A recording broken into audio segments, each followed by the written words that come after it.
I know I told you guys that I would do a walk around on the yellow Evo today, but there's actually a slight change of plans. So this morning I was actually supposed to fly to Sydney from Brisbane, which is I think like a 2-hour flight. It's a 10-hour drive, and the kind of part of the idea behind getting the Evo when I did and kind of rushing it was now I get to drive the Evo down pretty much halfway across Australia and take it to Power Cruise, because we're going to Power Cruise, so now I can drive the yellow Evo at Power Cruise, and there's apparently some mountain roads on the way. So we got 10 hours driving to do. I'm a little sleepy, but we're gonna go have some fun with the Evo, and then like somewhere throughout the day I'll start telling you guys all the details with it and show you how sick this car really is. I love it. I can't believe I didn't notice at first about the whole headliner being redone in black suede and the A-pillars. I knew the door cards were redone, which is really nice. The ones on my other Evo are kind of getting torn up, but all these little bits, like even the armrest and the shift boot, it's really, really nice. The Evo 8 seats are cool, but I might actually swap them back out for Evo 5 seats because they make me sit really high, and like my knees are all up against the dash and the steering wheel. All right, we've made it to New South Wales and we're approaching a tunnel. You know what that means?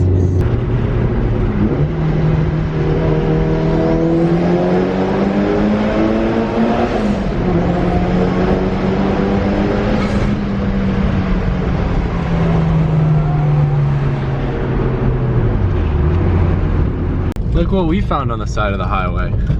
A couple drift cars. Whoa.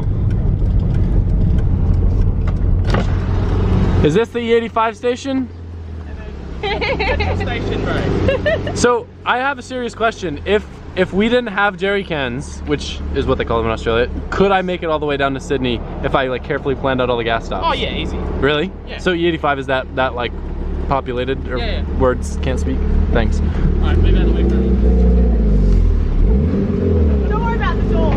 It's only right to make a stop at the banana with the banana car. Luke, can you give me any history behind the banana spot? I guess there's lots of banana growing around here, but Australia has this thing with just doing random giant stuff, like further back down the highway near where we were. There was the big prawn. You go further north, there's the big pineapple. They're just really dumb things that they do in small Australian towns to sort of give you a reason to stop.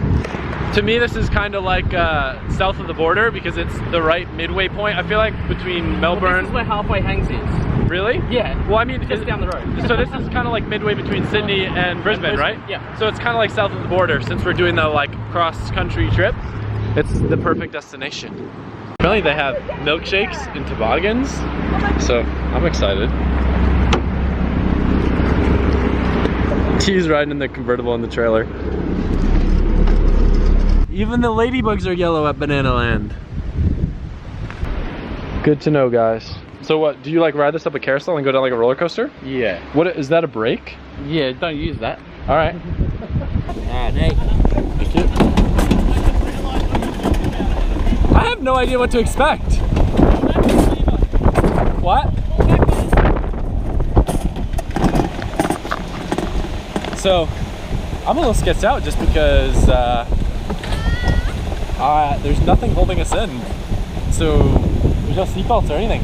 I'm not gonna fall out, will I? If you fall out, you fall out. It doesn't hurt though, right? Well, you go pretty fast. I have no idea what to expect. This is sick. It's so random. If only south of the border was this cool. Push forward now.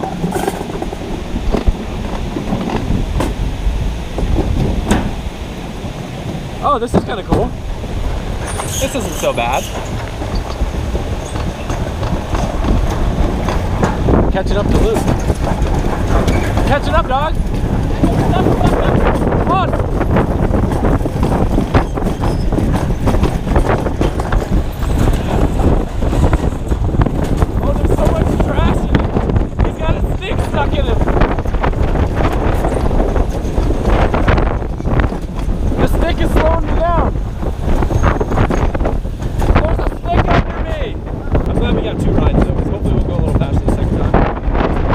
Yeah, we're not supposed to wait and stack up. So we need a good push. You ready? Let's go. Yep. Are we good? Let's go. Now we're picking up some speed. I'm gaining.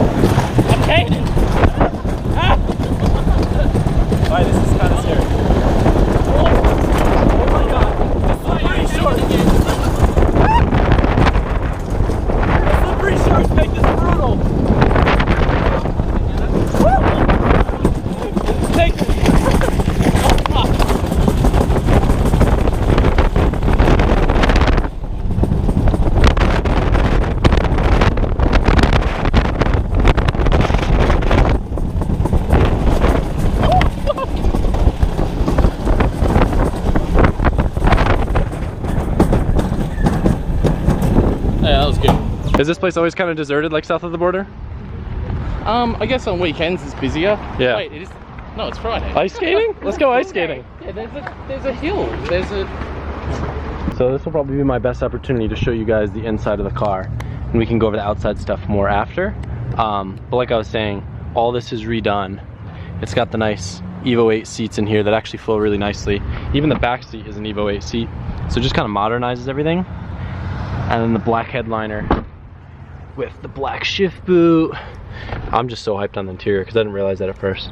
It's got a Turbo Smart electronic boost controller, and even a small little detail like the steering wheel actually being rewrapped in leather. That's so cool. It's got about 95,000 kilometers, which is actually fairly low. I think mine in the States has like 160,000 kilometers, so pretty solid. Nice little head unit, and overall very clean. Cool little touch. This is probably an Australia thing. We don't really do this that often in the States with a car like this. Even though it's got a custom aftermarket exhaust, it actually has 2 different modes. So I'm pretty sure there's a valve somewhere in the system that makes it a little bit quieter or a little bit louder. So it's pretty cool, and it was nice on the highway because it reduced drone quite a bit. Walking around the outside, like I said, it has a different trunk with a custom duckbill spoiler. In terms of aesthetics, it's got some cool carbon side splitters, carbon Ganadors that are real. And then I guess these wheels that are Koya wheels are some sort of Australian brand. They're forged wheels, and that's on some like R-Comp Kumo tires, I think. Something like that. 235, 45, 17. And then the only real other thing exterior-wise is a little carbon piece right here. But I'll pop the hood and go over some of the performance stuff and like suspension stuff in a little bit. We're at KFC, so I'm gonna go eat. All right, so check out the engine bay on this thing. Super, super, super, super clean.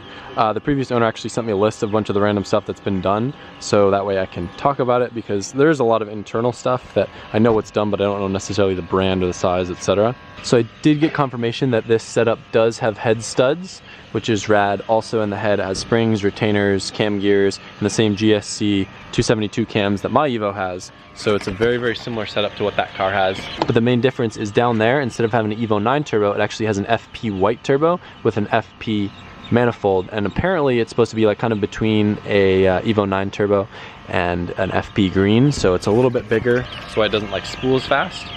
It makes a little more power. You guys are literally all just, yeah, okay. I'm gonna put you guys on the spot. If you're gonna stand there watching me film myself, look like an idiot, that's what you get. Jeez. Just a guy trying to film his engine bay over here. So it's got a Cusco brace in the front. Underneath here it actually has a coil and plug setup. But the other main stuff you can see, like a Mishimoto radiator, different heat shielding. Fairly simple setup, but very clean. Custom intercooler piping, custom exhaust. 880cc injectors, and it does actually have a Power FC with a proper tune on it. I think it can run a little more boost though, because right now it's only at 22 PSI. But this engine setup doesn't really matter to us, and you guys will find out why tomorrow when I tell you my plans with this thing. But it is a really fun, rad car in its form right now. It also does have braided brake and clutch lines, new pads and rotors. It's a very, very well sorted car, if you can't tell by the mods I've already listed. Good oath, mate.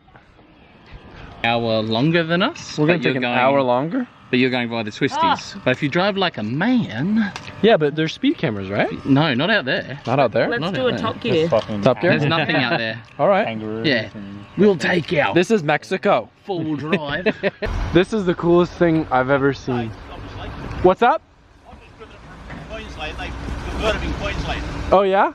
It was converted in Queensland? Yeah. Company called Performax still. Yeah, they just cost too much. That's so cool. Right-hand drive F250. That's 180 Australian for the Platinum. So that's basically top of the line truck. I know in the States it's about 80, maybe a little bit more. So that's probably like 120-ish maybe.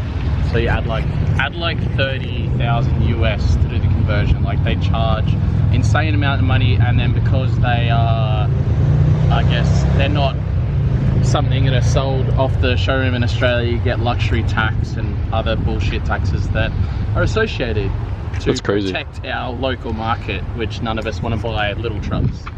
Unloading everything so we can go bomb through the mountain roads real quick when we split up with the trailers. When you guys see this, you know what's about to go down. Me and Russell took the detour on the way to Sydney to go drive some cool roads. I got a GoPro on the exhaust, got a GoPro in the car. It's a little bit dark out and the lights aren't the best, but we're just gonna go out, cruise, and just have some fun.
Yeah.